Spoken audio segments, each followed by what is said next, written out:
Okay guys, so here are my Anaheim chilies. This is a pound of Anaheim chilies. These are of course 0 smart points. These are a very mild chili.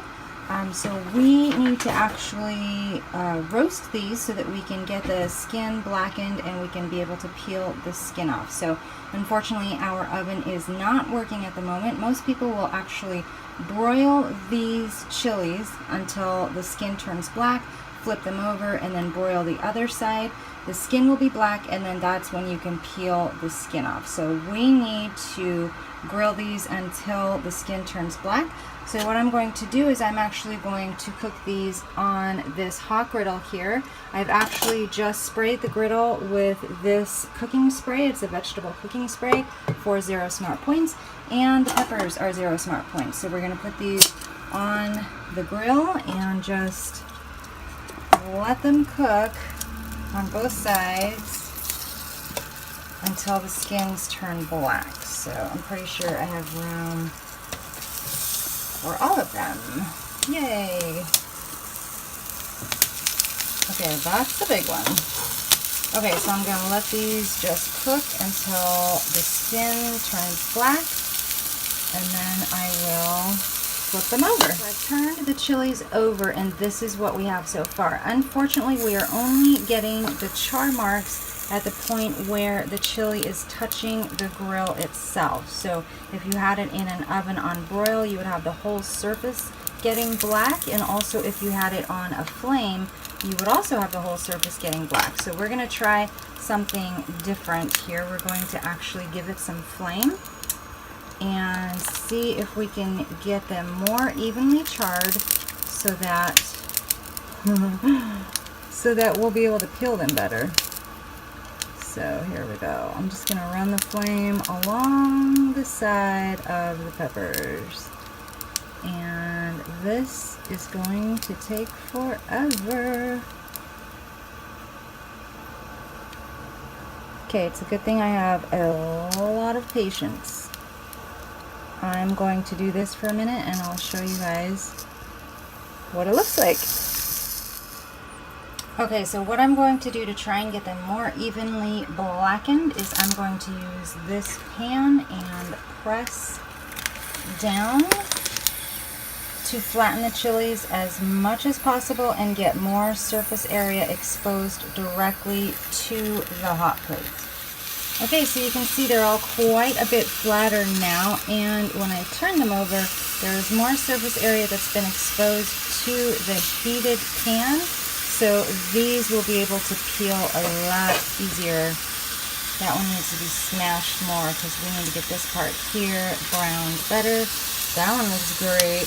This is super flat, so that one will be perfect.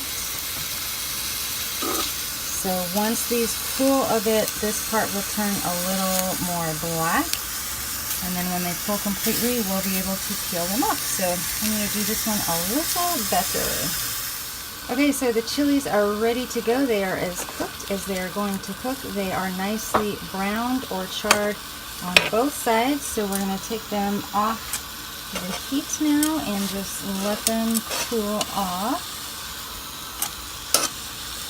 Once they cool, we should be able to peel the skin off pretty easily.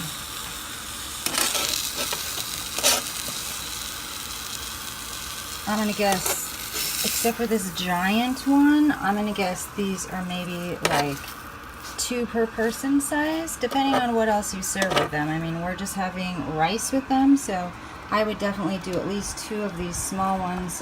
The big one, I don't know. Okay, so I'm going to let these cool right now, and then we'll try to give them a peel. Okay, so the chilies have cooled, and now we need to peel the skin off. So here's one that Eddie's mom did for me. So this is what it's going to look like once we have the skin peeled. And the skin where the charred marks are is blistered, so it's coming off pretty easy. That's all pretty easy.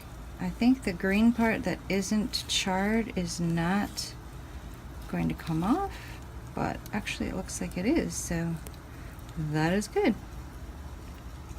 So peel all of this off around the stem. and all of them are going to look like this. So I'm going to do the rest of them right now. Okay, now we need to get all of the seeds out. If you like your peppers hot, then this isn't necessary, but most people don't like a lot of the seeds. So all these seeds, we're going to have to scrape them out, and I think this is actually going to be easier underwater. So let's give that a try.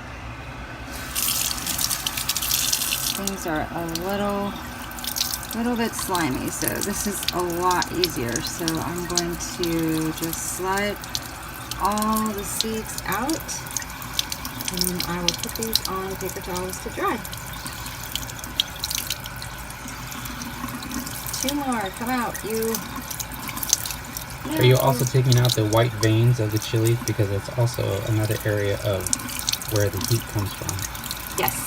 If I see the white veins, I'll take out the white veins. So there we go. There's one chili that has, oh. Okay, now there's one chili that, oh my gosh, they're hiding. One chili, no seeds, and no skin. Okay, that's what we want them all to look like. Okay, here are our chili peppers, our Anaheim chilies, deseeded and roasted and peeled. So they don't look very appetizing, but they are cooked chili peppers. So next step is to stuff them with cheese. In a traditional recipe, you would use Monterey Jack cheese. We are trying to lighten this up for lighter Weight Watchers Smart Points. So instead of Monterey Jack, we're actually going to use this light string cheese. So this string cheese is 1 smart point per stick. I'm going to use 1 stick in most of these, and maybe 1 or 2 string cheeses in the 2 larger ones. So if you want to take the time or know where to get a light Monterey Jack and you want to have the extra points, that would be fine too, but we're going to use string cheese today. Okay, so I actually just went with 1 string cheese per chili, even on these larger ones, because it seems like it'll be enough. So next step is to just roll them up or cover them up. At this point, you could actually use toothpicks to hold the chilies closed. I am not going to do that. I might regret it later, but I'm not going to use toothpicks. So I'm going to roll them up and show you the next step. Okay, next thing we need to do is make the batter.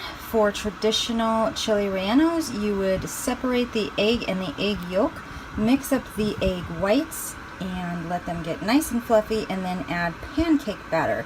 We are going to conserve on points, so we're using this Great Value Egg Makers real egg whites. I'm going to use about a cup of that for 1 smart point.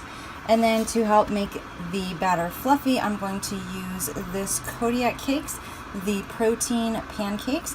I'm going to use 1/4 cup of this, which is 2 smart points. So our batter is going to be 3 points total, divided by 7 of the chili rellenos.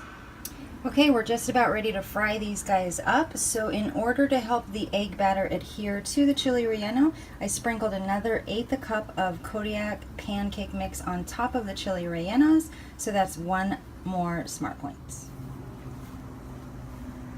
Okay, so here is the hot plate ready to go. It is on high. It's about 400 degrees, and I have coated it with more of the veggie cooking spray.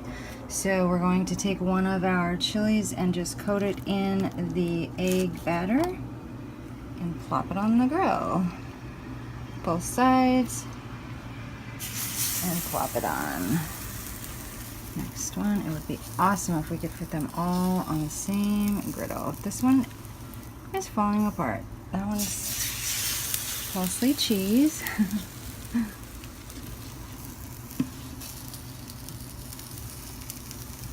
So I'm just coating both sides as well as I can.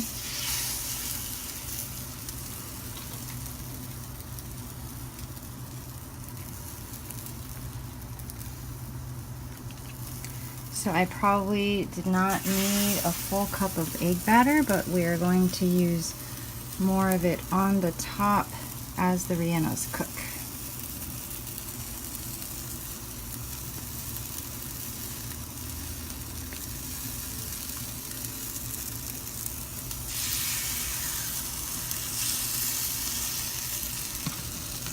2 more.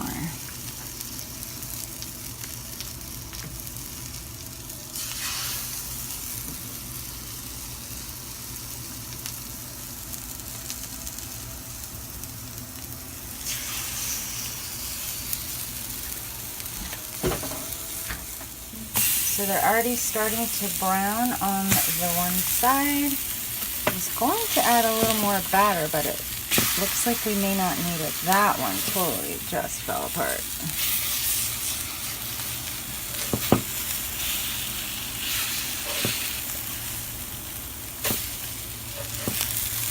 Those went really fast, so I'm guessing you don't need the skillet on as high as I have it.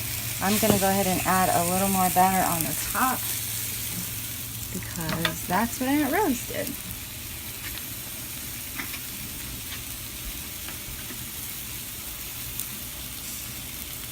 And so our batter doesn't go to waste. If you don't like a lot of eggs, you don't need more batter.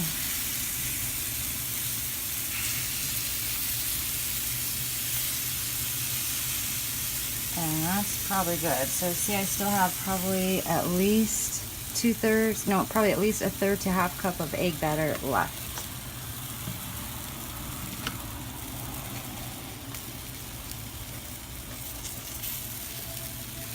Okay, I'm just gonna let these cook on this side and I will try to flip them again.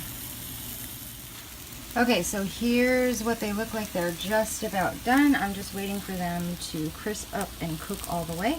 They look pretty good. I have one that needs a little more batter, but I think it's probably too late to add it.